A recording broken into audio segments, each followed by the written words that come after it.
欢迎您来到我们的深度探讨。今天啊，我们是一起深入看看您给的这份材料，是关于中华文化的一些独特之处。这份材料内容挺丰富的，真的，从古代的哲学思想，一直到我们现在的生活习俗，方方面面都有提到。跨度很大，几千年呢。我们今天的任务呢，就是帮您把里面的精华梳理一下。特别是如果您想更深入地了解中国文化，或者说您正在学中文，那抓住这些文化的核心，对您的学习和交流，那肯定是大有裨益的。准备好了吗？好，那我们就可以开始吧。要说中华文化，那首先肯定绕不开儒家思想。材料里面也提到了孔子创立的这个体系，他特别强调孝道，还有就是尊重长辈，以及整个社会的和谐。这个在咱们日常生活中其实能感觉到，比方说我们对长辈或者陌生人倾向于用您好，而不是随便用你好，这就是一种尊敬的体现嘛。但我在想，这种影响是不是还有更深层次的东西在影响着我们现代的社会呢？您提的这个问题非常好，它确实远不只是一个简单的礼貌用语那么简单。要真正理解儒家思想的影响，关键在于要认识到它在很深层次上受造了一种，怎么说呢，一种等级的观念，还有就是集体优先于个人的这种思维模式。这个影响是非常广泛的。等级观念和集体优先。对。所以在很多社交场合或者说工作环境里，你如果能理解这种对长辈、对上级潜在的尊重，还有那种大家一起维护集体和谐的倾向，这就能帮您更顺利地融入那个环境。甚至在一些合作啊、谈判啊这种场合，把握这种微妙之处可能会有用。这可以说是一种隐性的文化规则吧。原来是这样，是一种内在的、不太明说的规则。明白了。那我们再换个角度看看艺术层面，比如说书法。材料里说，中国的书法不单单是写字，它更是一种艺术形式，而且特别讲究笔画的精准、平衡感，还有韵律感，甚至说还能反映出写字人的性情。这个听起来感觉有点玄妙啊，它对我们理解文化具体能有什么实际的帮助呢？书法它确实可以说是理解中国传统美学，甚至是中国哲学的一个挺好的窗口。它追求的那种平衡感，那种气韵生动，其实跟道家思想还有儒家的一些理念是相通的，是内在一致的。哲学思想的体现。对，当然，从更实用的角度来看呢，您去了解一下书法，至少能帮助您更好地理解汉字本身的那种结构美。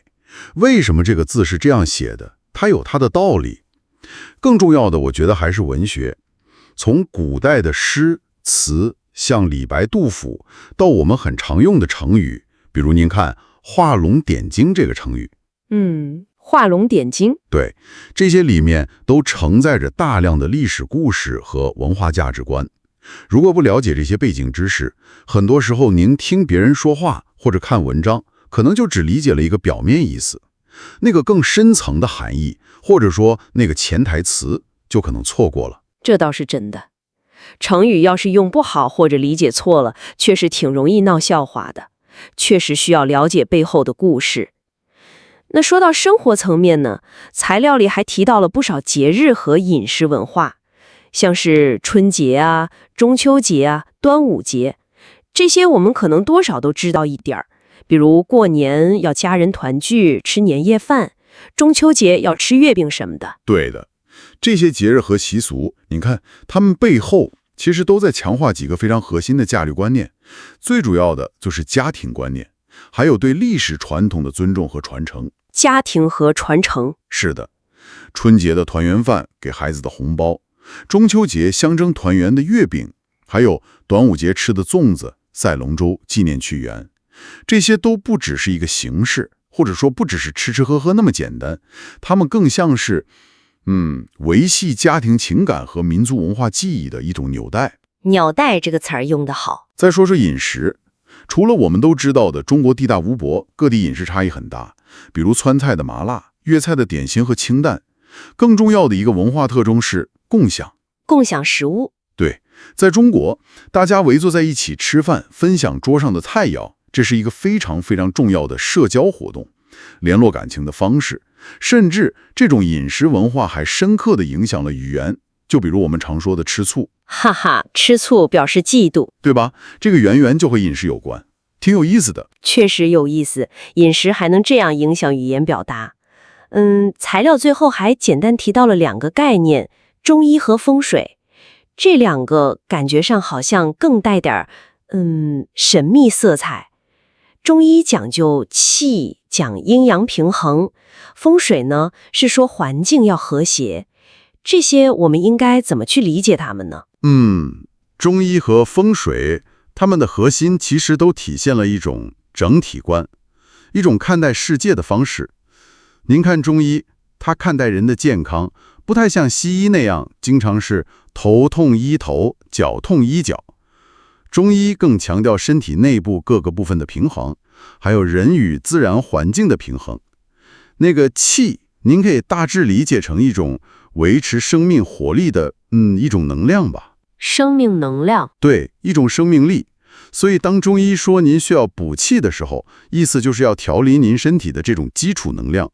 风水呢，也是类似的逻辑，它追求的是人与所处的生活工作环境达到一种和谐共生的状态。和谐共生，是的，所以了解这些概念，就能帮助您理解为什么有时候人们在谈论健康问题，或者在选择住房、布置办公室的时候，会有一些在我们看来可能有点像迷信。但实际上那些做法和说法，很多都是源自于这种传统的整体观和追求平衡和谐的世界观。我明白了。它不是孤立地看问题，而是从一个整体和平衡的角度出发，去看待人、看待环境。这么一梳理，我们今天大致聊了儒家思想的深层影响，书画文学里面的文化内涵，节日饮食背后的意义，还有中医风水体现的整体观念。感觉这些线索，它们互相交织在一起，确实是描绘出了一幅非常复杂多彩，而且很有层次的中华文化图景啊。的确是这样。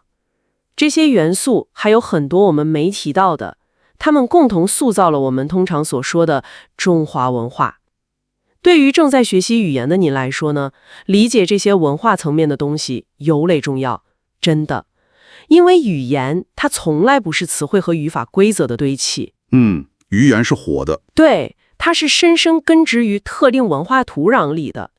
您了解了这些背景知识，就像是拿到了一把钥匙，能帮您打开更深层次理解的大门，让您的中文学习更地道，沟通起来也更顺畅、更有效，能更好地理解对话背后的人和想法。